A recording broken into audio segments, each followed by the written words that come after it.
చిన్నప్పుడు విద్యాశాఖ అనేవాళ్ళండి. రాజీవ్ గాంధీ గారు ప్రధానమంత్రిగా ఉన్నప్పుడు ఒక రివ్యూ జరిగింది. ఆ రివ్యూలో ఏమన్నారంటే అసలు విద్యాశాఖ లక్ష్యం ఏంటి అన్నప్పుడు విద్యాశాఖ లక్ష్యం ఏంటంటే మానవ వనరులను తయారు చేయటం. సమాజంలో సహజ వనరులు ఉంటాయి, మూలధనం ఉంటుంది, మూలధన వనరులు ఉంటాయి. ఈ సహజ వనరులు, ఈ మూలధన వనరులు రెండు ఉపయోగించి దేశాన్ని ముందుకు తీసుకెళ్లాలంటే మానవ వనరులు కావాలి. అప్పుడు మొట్టమొదటి మానవ వనరుల శాఖ మంత్రి పివి నరసింహరావు గారు. అప్పటి నుంచి ఇప్పుడు రాష్ట్రాల్లో కూడా మానవ వనరుల శాఖ అంటున్నారు.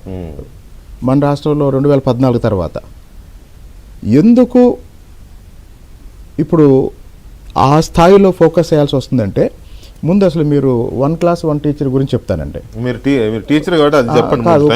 పాఠశాలల్లో ఉపాధ్యాయుల కొరత ఉందండి. దాన్ని పరిష్కరించకుండా గత ప్రభుత్వం డిఎస్సి వదిలేసింది. ఇప్పుడు డిఎస్సి ద్వారా ఈ సంవత్సరం 16,347 మంది టీచర్లు వస్తారు. మళ్ళీ ఇది కంటిన్యూస్ గా డిఎస్సి 1 క్లాస్ 1 టీచర్కే 9,600 పాఠశాలల్లో తర్వాత చాలా మందికి తెలియని విషయం, పబ్లిసిటీ ఎక్కడ జరగలేదు, మరి ఎందుకో మీడియా కూడా రాయలేదు. గత సంవత్సర కాలంలో లోకేష్ గారు ప్రభుత్వ పాఠశాలల్లో గ్రౌండ్స్ మీద దృష్టి పెట్టి గ్రౌండ్స్ని బాగు చేయించారు. మీడియాలో రాయలేదంటే మీరు సరిగా రెండోది, గ్రౌండ్స్ రిపేర్ చేయటమే కాకుండా పాఠశాలలకి కిట్స్ ఇచ్చారు. వాలీబాల్ కిట్, ఇట్లా రకరకాల కిట్స్ ఇచ్చారు. మా విజయవాడ పార్లమెంట్ నియోజకవర్గంలో కేసినేని చిన్ని గారు మొత్తం నియోజకవర్గంలో ఎలక్షన్ తర్వాత, ఎలక్షన్ అప్పుడు కాదండి, 2-3 నెలల క్రితం, 2-3 నెలల క్రితం. సరే, ఈ మొత్తం నేపథ్యంలో విద్యాశాఖ అంటే అసలు చంద్రబాబు నాయుడు గారి టార్గెట్ ఏంటంటే నాలెడ్జ్ ఎకానమీ అండి. నాలెడ్జ్ ఎకానమీకి ఏం కావాలి? పిల్లలందరూ చదువుకోవాలి. అందుకని ఉమ్మడి రాష్ట్రంలో కూడా అన్ని డిఎస్సీలు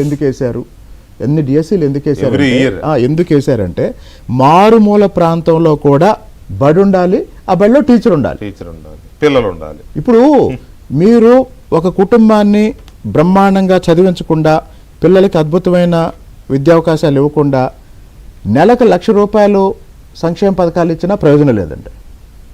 వాస్తవానికి రాజకీయాలన్నీ పక్కన పెడితే జనం కోరుకునేది ఏంటంటే నాణ్యమైన విద్య, నాణ్యమైన వైద్యం ఉచితంగా వస్తే మిగతా అన్ని మేము చూసుకుంటాం.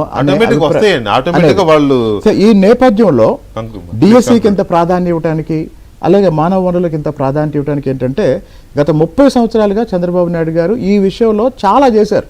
వాస్తవానికి ఈరోజు ప్రపంచవ్యాప్తంగా ఇన్ని లక్షల మంది సాఫ్ట్వేర్ ఇంజనీర్లు కానీ, సాఫ్ట్వేర్ ఇంజనీర్ల గురించే మాట్లాడుకుంటాం, ఇతర రంగాల్లో ఉన్న వాళ్ళ గురించి మాట్లాడుకోం. వాళ్ళు కూడా కొన్ని లక్షల మంది ఉన్నారు. వీటన్నిటి ఫలితమే ఈరోజు 2 తెలుగు రాష్ట్రాల్లో మనకు కనపడుతున్న ఈ హ్యూమన్ రిసోర్సెస్. ఇకపోతే ఇందాక మీరు చెప్పారు కడియం శ్రీహరి గారు అప్పుడు కొంత కమిటీ వేశారని. మీకు ఒక ఇన్సిడెంట్ చెప్తాను ఇప్పుడు. అంటే ఈ విషయంలో చంద్రబాబు గారు ఎంత సిన్సియర్గా పనిచేశారు ఒక విషయం చెప్తా. ఒకప్పుడు టీచర్ బదిలీలే రాజకీయ నాయకులకి పెద్ద అసైన్మెంట్. కానీ చంద్రబాబు నాయుడు గారు ఏం చేశారంటే డిఎస్సి పెట్టిన తర్వాత టీచర్ బదిలీలు కౌన్సిలింగ్ ద్వారా పెట్టారు. కౌన్సిలింగ్ ద్వారానే టీచర్ బదిలీలు, ట్రాన్స్ఫర్స్, రాజకీయ నాయకుల రికమెండేషన్స్. మండ వెంకటేశ్వరరావు గారు విద్యాశాఖ మంత్రి.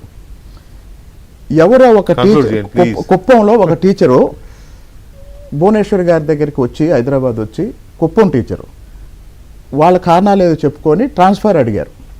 భువనేశ్వర్ గారు బాబు గారికి చెప్పారు. బాబు గారు సీఎం గారు విద్యాశాఖ మంత్రికి చెప్పారు, పలానా టీచర్ని పలానా చోట నుంచి పలానా చోట ట్రాన్స్ఫర్ చేయమని. విద్యాశాఖ మంత్రి గారు ఏమన్నారంటే, సార్ పాత పద్ధతి మార్చి కౌన్సిలింగ్ ద్వారా బదిలీలు చేయాలని మనమే ప్రభుత్వం నిర్ణయించింది, మనమే దాన్ని ఉల్లంఘిస్తే బాగుండదు సార్ అని మండ వెంకటేశ్వరరావు గారు చెబితే, పొరపాటైంది వెంకటేశ్వరరావు, నేను ఇంకెప్పుడు చెప్పను, గో అకార్డింగ్ టు రూల్స్ అని చంద్రబాబు గారు అలా ఉండాలి. అడ్మినిస్ట్రేషన్ కానీ లేకపోతే అది కానీ అలా ఉంటేనే